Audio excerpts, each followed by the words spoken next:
So hi friends and welcome back. तो recently मैंने theatre में अवतार 2 देखी और इसे देखने के बाद मैं बता भी नहीं सकता कि ये मूवी कितनी ज़्यादा ऑसम है। हालांकि 2009 में रिलीज हुई अवतार स्टिल इम्प्रेसिव तो है, बट इसके सीक्वल को देखने के बाद आप इस चीज़ को बिल्कुल भी गलत नहीं कह सकते कि ये मूवी अपने फर्स्ट पार्ट के कंपैरिजन में बहुत ही ज़्यादा ब्रिलियंट है।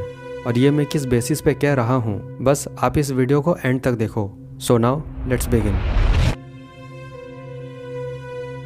जब 2009 में अवतार रिलीज हुई थी तो उस वक्त कई लोगों का मानना था कि ये मूवी अपनी CGI का बिल्कुल पीक पॉइंट है और कोई भी मूवी अब इससे बेहतर नहीं हो सकता। लेकिन अब जब इस मूवी के सीक्वल को एक बिल्कुल डिफरेंट लेवल के CGI के साथ हमारे सामने लाया गया है, जिसको आज तक किसी भी मूवीज में इससे पहले कहीं भी यूज नहीं किया गया था, इस चीज को देखना वाकई माइंड ब्लोइंग है कि इस मूवी के डायरेक्टर और उसकी टीम किस लेवल तक जा सकते हैं।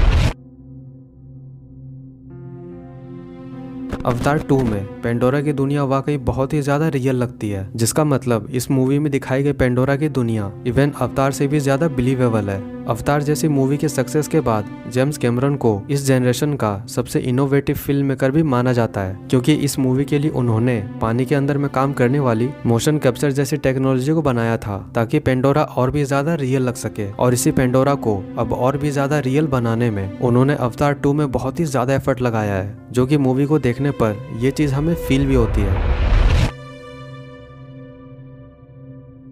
पेंडोरा के इतनी रियल फील होने की सबसे बड़ी वजह जो है वो ये है कि इस मूवी के इकोसिस्टम को बहुत ही अच्छे तरीके से एक्सप्लोर किया गया है। अवतार को बनाने से पहले जेम्स कैमरन ने पेंडोरा के पीछे के साइंस को समझने और सोचने में काफी ज्यादा टाइम लगाया था ताकि ये अपने रियलिज्म को बनाए रख सके। और इसी रियलिज्म को अवतार 2 अब कम्प्लीटली नेक्स्ट लेवल पे लेके जा चुकी है। जेम्स कैमरन ने इस मूवी के पेंडोरा के समुद्रों को और उसमें रहने वाले जीवों को बहुत ही अच्छे तरीके से क्रिएट करा है। और इन चीजों को भी समझने के लिए उन्होंने सी लाइफ और उसके इकोसिस्टम्स को लेकर काफी सालों तक रिसर्च करा है ताकि इस मूवी की पेंडोरा और भी अमेजिंग लग सके।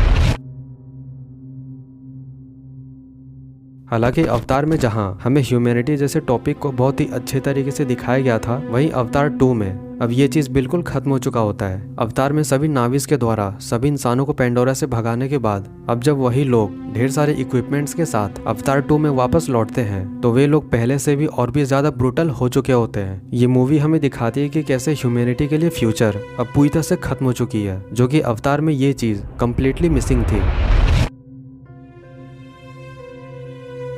अवतार में इस चीज को बताया गया था कि कैसे इंसानों द्वारा पेंडोरा पर कब्जा करने का उन लोगों का जो मिशन था, उसमें नाविस उन लोगों के सामने एक सबसे बड़ा रोड ब्लॉक था। पर इस चीज को मूवी में रेयरली ही दिखाया गया था, लेकिन अवतार 2 में इस चीज को बिल्कुल अच्छे तरीके से दिखाया गया है। इस मूवी में दिखाया जाता है कि कैसे इंसानों द्वारा नाविस को ब्रूटली टॉर्चर किया जाता है। लेकिन इसके साथ ही ये मूवी एक इंटरेस्टिंग टेक भी लेती है जब हमें फाइनली नाविस के रेसिलिएंट नेचर को भी दिखाया जाता है, जिसमें दिखाया जाता है कि कैसे अब ये नाविस अपने सर्वाइवल के लिए उन सब इंसानों से फाइट कर रहे होते हैं, जिसकी वजह से ये मूवी काफी ज्यादा इंटेंस हो जाती है।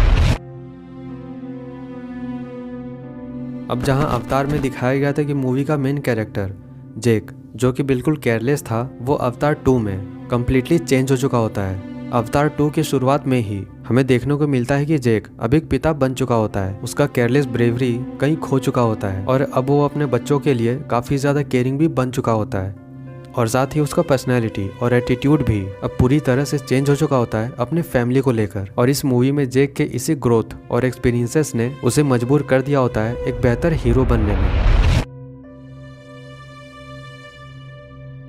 अवतार में हमने देखा था कि कैसे इंसानों की एक कम्युनिटी अनोब्टेनियम के माइनिंग के लिए पेंडोरा पर आई थी, लेकिन अब अवतार 2 के शुरुआत में ही हमें बताया जाता है कि हमारी पृथ्वी अब इंसानों के रहने लायक बिल्कुल भी नहीं रही है। और इसी वजह से वे इंसान अब खुद को और भी ज्यादा इवॉल्व करके पेंडोरा पर कदम रखते हैं और अपने एग्जिस्टेंस को बनाए रखने के लिए वे लोग पेंडोरा के नाविस को मारना शुरू कर देते हैं। अब ये सारी चीजें उन नाविस के लिए बहुत ही खतरा बन जाता है, क्योंकि जहां एक समय में जब उन लोगों के बीच का वॉर सिर्फ मिनरल्स के लिए हुआ करता था, वो अब धीरे धीरे कन्वर्ट हो रहा होता है एक वॉर ऑफ एक्सटिंक्शन में।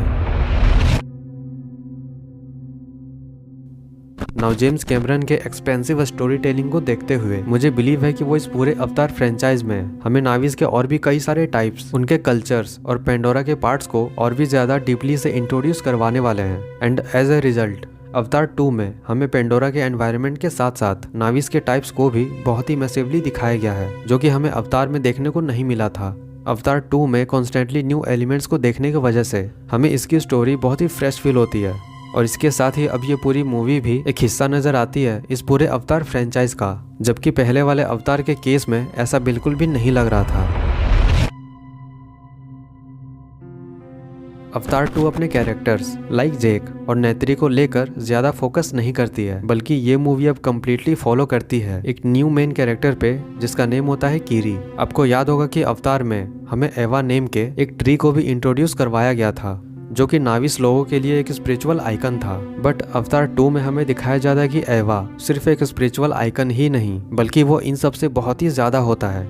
अवतार में हमें हिंट दिया गया था कि शायद हो सकता है कि पेंडोरा के पास अपना खुद का एक इंटेलिजेंस हो, और ये बात बिल्कुल सही भी होती है, क्योंकि ये मूवी अपने मेन कैरेक्टर के थ्रू पेंडोरा के इसी डायमेंशन को कम्प्लीटली एक्सप्लोर करती है, जो कि सच में बहुत ही ज्यादा ब्रिलियंट होती है।